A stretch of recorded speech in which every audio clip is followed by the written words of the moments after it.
കാരപ്പറമ്പ് ആത്മ AP. സ്കൂളിന്റെ 91ാം വാർഷിക ആഘോഷവും പൂർവ്വ വിദ്യാർത്ഥി സംഘവും സംഘടിപ്പിച്ചു. വാർഷികാഘോഷം തോട്ടത്തിൽ രവീന്ദ്രൻ എം.എൽ.എയും പൂർവ്വ വിദ്യാർത്ഥി സംഘവും കോഴിക്കോട് കോർപ്പറേഷൻ പ്രതിപക്ഷ നേതാവ് കെ.സി. ശോഭിതയും ഉദ്ഘാടനം ചെയ്തു.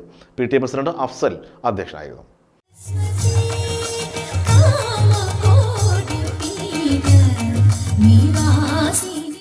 കാരപ്പറമ്പ് ആത്മ എ.പി. സ്കൂളിന്റെ 91ാം വാർഷിക ആഘോഷവും പൂർവ്വ അധ്യാപക വിദ്യാർത്ഥി സംഗമവും സംഘടിപ്പിച്ചു. വാർഷികാഘോഷം എം.എൽ.എ തോട്ടത്തിൽ രവീന്ദ്രൻ ഉദ്ഘാടനം ചെയ്തു. കാരപ്പറമ്പിലെ ആത്മ എ.യു.പി. സ്കൂളിൻ്റെ വാർഷികാഘോഷ പരിപാടിയായ ആത്മോത്സവം നിങ്ങളുടെയൊക്കെ അനുവാദത്തോടു കൂടി ഭദ്രദീപം തെളിയിച്ചുകൊണ്ട് ഉദ്ഘാടനം ചെയ്തതായി അറിയിക്കുന്നു. 91 വർഷം പൂർത്തിയായിട്ടുള്ള ഒരു സരസ്വതി ക്ഷേത്രം. ഒരു പഴയ കാലത്തെക്കുറിച്ച് ആലോചിച്ച് നോക്കിയാൽ അറിയാം. ഒരുപക്ഷെ ഇവിടെ ഇരിക്കുന്നതിൽ ഭൂരിഭാഗം ആളുകളും ഇവിടുത്തെ പൂർവ്വ വിദ്യാർത്ഥികളായിരിക്കും. കാരണം ഈ ഒരു വിദ്യാലയം ഇവിടെ ഉണ്ടായതുകൊണ്ട് മാത്രമാണ് ഒരുപക്ഷെ നിങ്ങളിൽ പല ആളുകളും പഠിച്ചിട്ടുണ്ടാവും. അറിവുള്ളൊരു തലമുറ വളർന്നു വരണം എന്നുള്ളൊരു സതുദ്ദേശം മാത്രമാണ് സ്കൂളുകൾ സ്ഥാപിക്കുന്നത്. ഇന്നത്തെ സ്ഥാപനങ്ങൾ മാതിരിയല്ല. ഇന്നിപ്പോൾ അതൊക്കെ പലതും കച്ചവട കേന്ദ്രങ്ങളായി മാറി.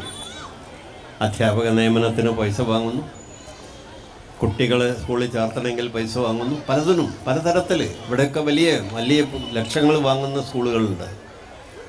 ഒരു വലിയ മാറ്റമാണ് നമ്മുടെ നാട്ടിലുണ്ടായത്. അതും ബിസിനസ്സിൻ്റെ ഒരു ഭാഗമാക്കി മാറ്റി.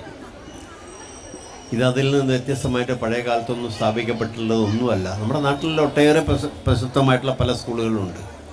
അവരുടെയൊക്കെ സ്ഥാപകരുടെ ഉദ്ദേശം മറ്റൊന്നും രക്ഷിച്ചിട്ടില്ല. ഒരുപക്ഷെ അവർക്ക് കിട്ടാതെ പോയിട്ടുള്ള അറിവ് വളർന്നു വരുന്ന തലമുറയ്ക്ക് കിട്ടാതെ പോകരുത് എന്നുള്ളതായിരുന്നു യഥാർത്ഥത്തിൽ അവരുടെ ഉദ്ദേശം.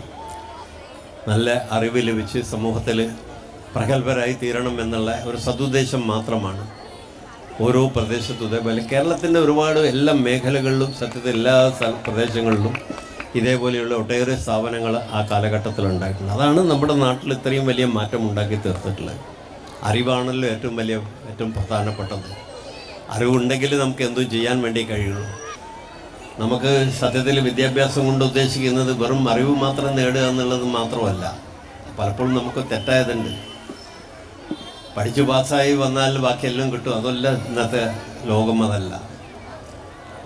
ഒരു സമഗ്രമായ വികസനമാണ് നമ്മൾ ഉദ്ദേശിക്കുന്നത്. ഏറ്റവും നല്ല മിടുക്കന്മാർ ഏത് മേഖലയിലായാലും തിരക്കടില്ല. പലപ്പോഴും ഞാൻ പ്രസംഗിക്കാറുണ്ട്, നല്ല ഫുട്ബോൾ കളിക്കാരനായാൽ പോരെ, എന്തിനാ വേറെ? നിങ്ങൾക്കറിയോ 5-10 കോടി ഉറുപ്പികൊക്കെ ഓരോ നല്ല പ്രഗത്ഭരായിട്ടുള്ള കളിക്കാരെ കൂട്ടിക്കൊണ്ടുപോകുന്നു. പല ക്ലബ്ബുകളും വലിയ പൈസ കെട്ട്. നിങ്ങൾ മെസ്സിയെ കേട്ടിട്ടില്ലേ? അപ്പം എല്ലാവരും TV കാണുന്നവരാണ്. ഇപ്പോൾ വേൾഡ് കപ്പ് കണ്ട ആളുകളാണ് നിങ്ങളൊക്കെ. എന്തിനാ വേറെ? എങ്ങനെ ഇത്ര വലിയ പ്രശസ്തനാവാൻ കഴിയുക? വേറെ എന്തിനാ ആവാൻ കഴിയുക?